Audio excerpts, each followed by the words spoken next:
Bhagavad Gita as it is. Chapter 14, which has 27 verses, is entitled The Three Modes of Material Nature.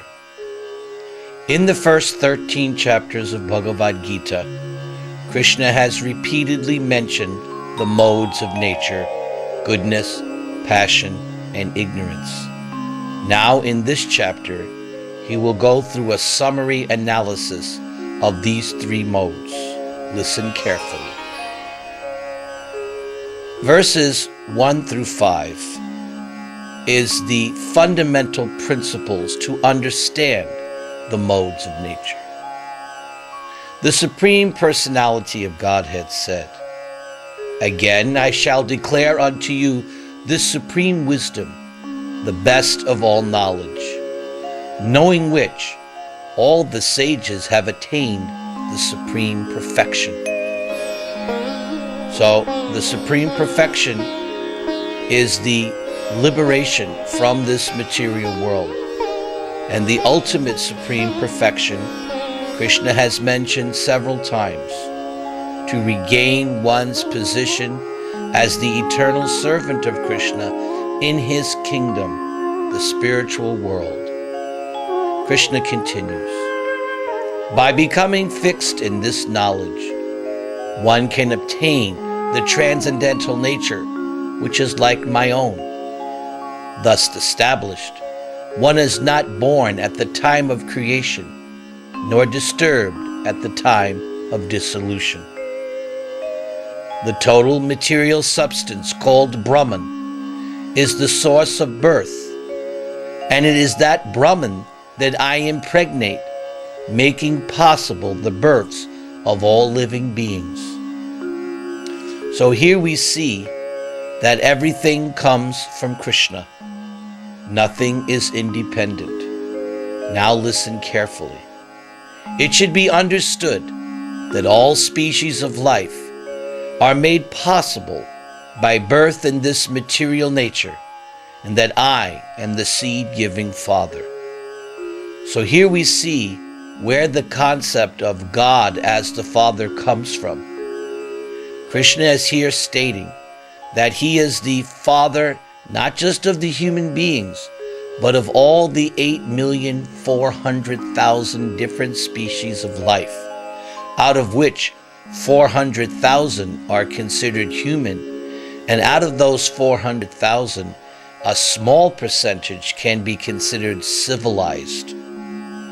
Material nature consists of three modes: goodness, passion, and ignorance. When the eternal living entity comes in contact with nature, he or she becomes conditioned by these modes. So right here is the main problem. That coming in contact with these three modes of nature, the eternal living being becomes conditioned.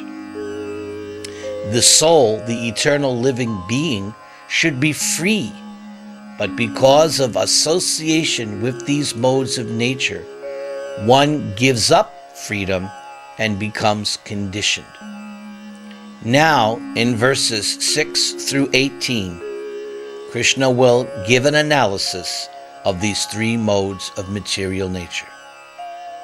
O sinless one, the mode of goodness, being purer than the others, is illuminating, and it frees one from all sinful reactions. Those situated in that mode become conditioned by a sense of happiness and knowledge. So beginning with the best of the three modes, goodness, one becomes conditioned. It's not totally liberating. You get conditioned by a sense of material happiness and knowledge. But the good part is that it is illuminating. Continuing, Krishna says, "The mode of passion is born of unlimited desires and longings, and because of this, the embodied living entity is bound to material fruitive actions." So here, the mode of passion is a little different. There is no peace in the mode of passion. Why? unlimited desires and longings.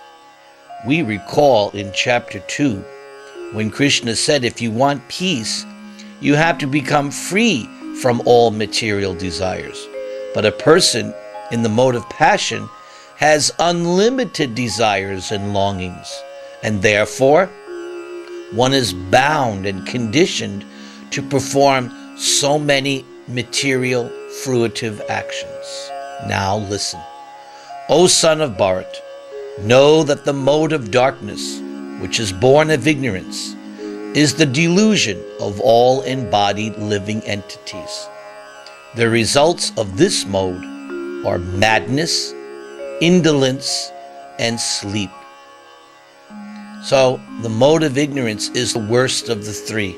Indolence, he mentioned the word indolence. Indolence is inactivity resulting from the dislike of work. So the mode of ignorance, and what does he say? And this binds the conditioned soul. In the mode of ignorance, you are tightly bound. In the mode of goodness, you are somewhat free, but not completely free. In the mode of passion, you are bound up, but in the mode of ignorance, you are tightly bound up. Krishna continues, O son of Bharat, the mode of goodness conditions one to happiness. Passion conditions one to fruitive action, and ignorance, covering one's knowledge, binds one to madness. The verse said, covering one's knowledge. Knowledge means to understand that I am eternal, that I'm spirit soul, that I'm part and parcel of Krishna.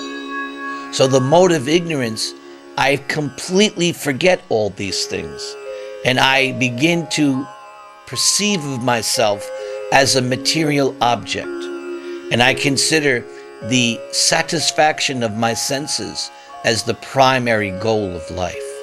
Krishna continues his analysis.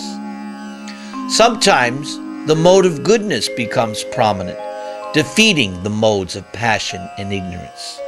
Sometimes the mode of passion defeats goodness and ignorance, and at other times, ignorance defeats goodness and passion.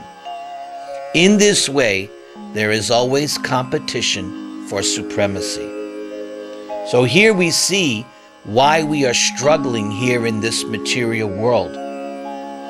There is no peace, there's no steadiness.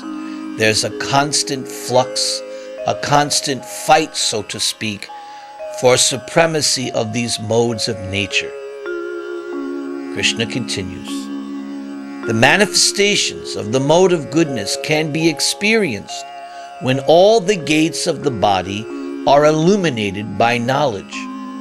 In chapter 5, we learned about the city of 9 gates, which was Krishna's figurative example of the material body.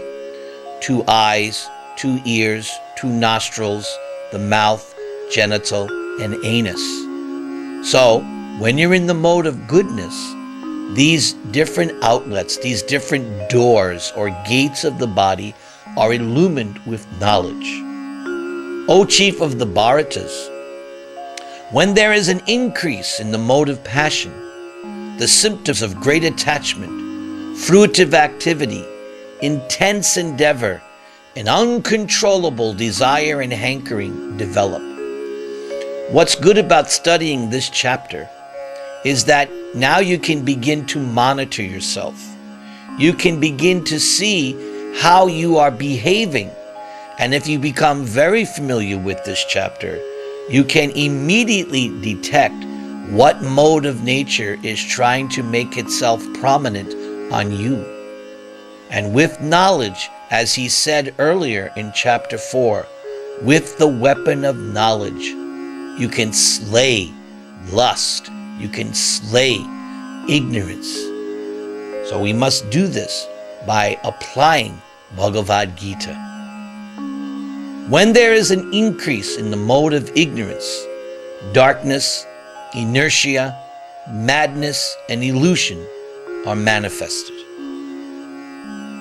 When one dies in the mode of goodness, he or she attains to the pure higher planets of the great sages.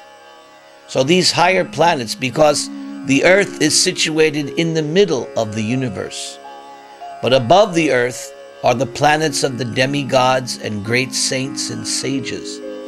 And you cannot enter these realms unless you have developed a sufficient quantity of the mode of goodness. He continues, when one dies in the mode of passion, he or she takes birth amongst those engaged in fruitive activity. That indicates you come back to earth as a human being. And when one dies in the mode of ignorance, he or she takes birth in the animal kingdom. And we recall in chapter 2, the greatest fear, the greatest danger is to miss the opportunity of at least human form of life.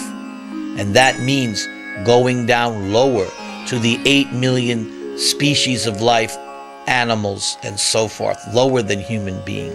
And how do you get there? Fostering the mode of ignorance. The result of pious action is pure and is said to be in the mode of goodness. So pious action is outlined in the scriptures. Throughout this Bhagavad Gita, which is a summary of the Vedas, we have been advised by Krishna in so many ways to perform righteous, pious activities. So the result of that is you become purified. But action done in the mode of passion results in misery, and action performed in the mode of ignorance results in foolishness. The mode of goodness, real knowledge develops. From the mode of passion, greed develops. And from the mode of ignorance, develop foolishness, madness, and illusion. Those situated in the mode of goodness gradually go upward to the higher planets. Those in the mode of passion live on the earthly planets. And those in the abominable mode of ignorance go down to the hellish worlds. So it is significant that as a human being, day by day, we are fostering a certain mentality or consciousness, and it is all dictated by the modes of nature. So it is no mystery, actually, what is going to happen to us in our next life. By the choices we make, the good or bad decisions we make, we are cultivating these different modes of nature. And our next birth will be the fruit or the result of those choices. By reading Bhagavad Gita every day, one can foster the mode of goodness, become indifferent to the mode of passion, and thoroughly condemn the mode of ignorance. This is what is advised in Bhagavad Gita. Now, in the rest of this chapter, Krishna will explain how to transcend the modes of nature, because, as we mentioned at the beginning, even though the mode of goodness is better than passion and ignorance, still you are conditioned, still you are bound, you are not free. You'll have to take birth again. And any kind of birth in this material world is a term of imprisonment. Krishna has repeatedly said throughout the first 13 chapters of Bhagavad Gita that the goal is to become liberated, to get out of the ropes of material nature, to become free. Now he will discuss this. Krishna says, when one properly sees that in all activities no other performer is at work than these modes of nature, and when one knows the Supreme Lord, who is transcendental to all these modes, then one attains my spiritual nature. So yes, we are busy in this material world, but what actually is happening is simply the reaction of the senses and the body and the mind with the modes of nature. And as we learned yesterday in our previous chapter, number 13, Actually, the soul does nothing at all. And Krishna reminds us here of something he said in chapter 4, that actually, although he is here in this material world when he descends as an avatar, actually, he's never influenced by the modes of nature. He doesn't contact the modes of nature. He doesn't become entangled. So if one can understand all this, then what does Krishna say? You attain his spiritual nature. And we have repeated several times, Krishna's spiritual nature is Sat Chit Ananda, eternal, knowledge, and blissful. And that is your constitutional position. And Krishna will mention this at the end of this chapter. Continuing. When the embodied being is able to transcend these three modes associated with the material body, one can become free from birth, death, old age, and their distresses, and can enjoy nectar even in this life. So, this is why we should transcend the modes of nature and not remain in this material world. Because as long as we remain in this material world, it doesn't matter, even in the topmost planet or the lowest, you're still going to experience the material distresses of birth, old age, disease, and death. Nectar, Amrita, that's on the spiritual platform, the transcendental platform. Nectar, real happiness, spiritual bliss, Ananda, that can only be achieved when one transcends these three modes of nature. Krishna continues. Now, Arjuna interrupts Krishna with a very important inquiry. O my dear Lord, by what symptoms is one known who is transcendental to these three modes? What is one's behavior? And how does one transcend the modes of nature? This is a good question of Arjuna's. Krishna just said that if you transcend the modes, then you can regain your spiritual nature like his. So Arjuna wants to know, what are the symptoms? How do I achieve it? Let's listen.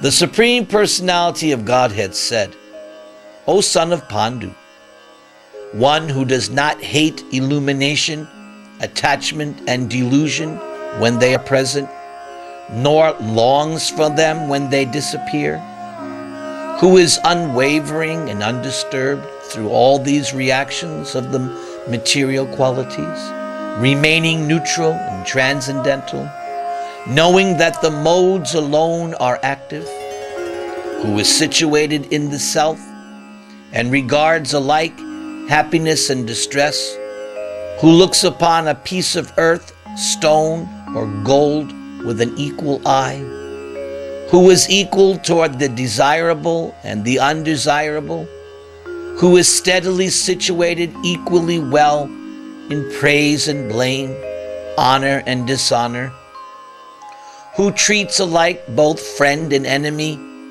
and who has renounced all material activities. Such a person is said to have transcended the modes of nature.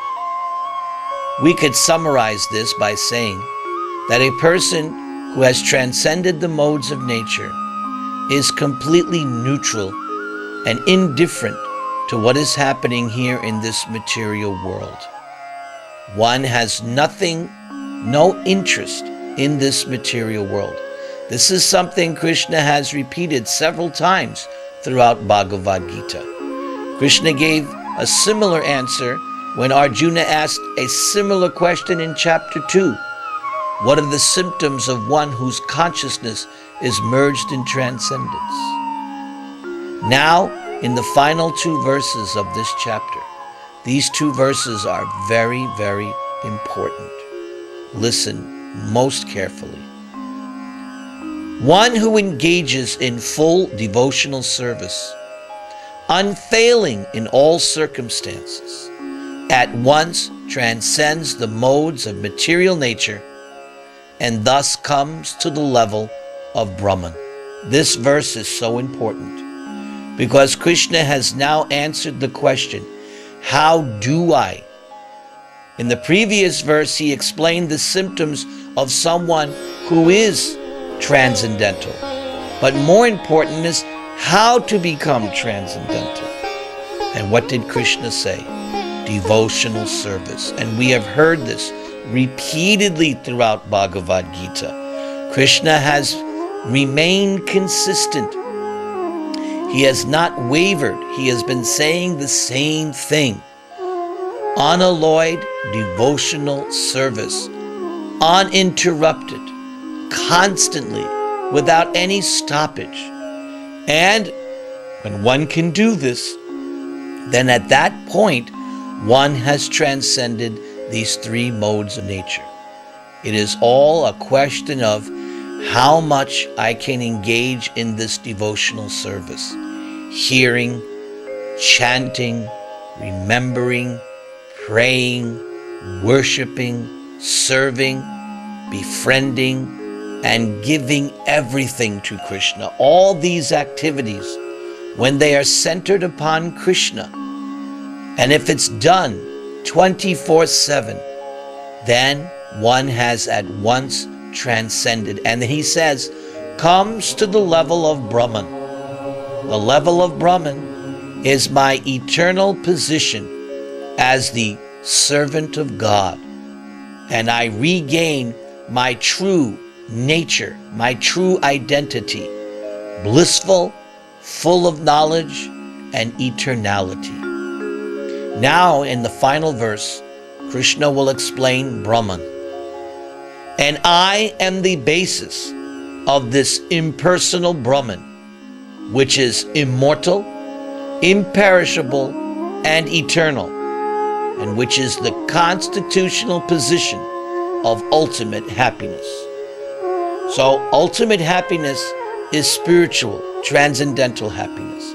Now, why is this verse so important? One of the most important verses.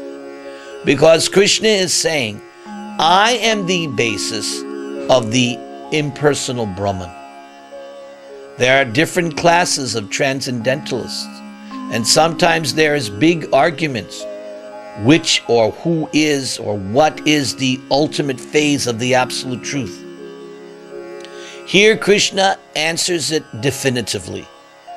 He himself, his transcendental form, his person, is the basis of the impersonal manifestation. He also mentioned this in chapter 12, when Arjuna asked the question, which is better? Should I meditate on your personal form or worship you impersonally? And Krishna gave the definitive answer, to worship his personal form. Whereas those who worship the impersonal form simply were to get trouble. But still there are some people who think that the form of Krishna, the body of Krishna, is a manifestation of this impersonal Brahman. They have it backwards. And for such persons, Krishna has spoken this verse. No, the impersonal Brahman is resting upon the existence of Krishna's form. Krishna's body, Krishna's form, what is emanating from that is a light, a brilliant light. And that is what we call the impersonal Brahman. But as he says in this verse, I am the basis. In the actual Sanskrit, Brahmano hi pratishta aham, that this Brahma Jyoti, the light, the effulgence coming off of Krishna's body, is not independent of the body and form of Krishna. It is Krishna who is the origin of all, not the impersonal Brahman.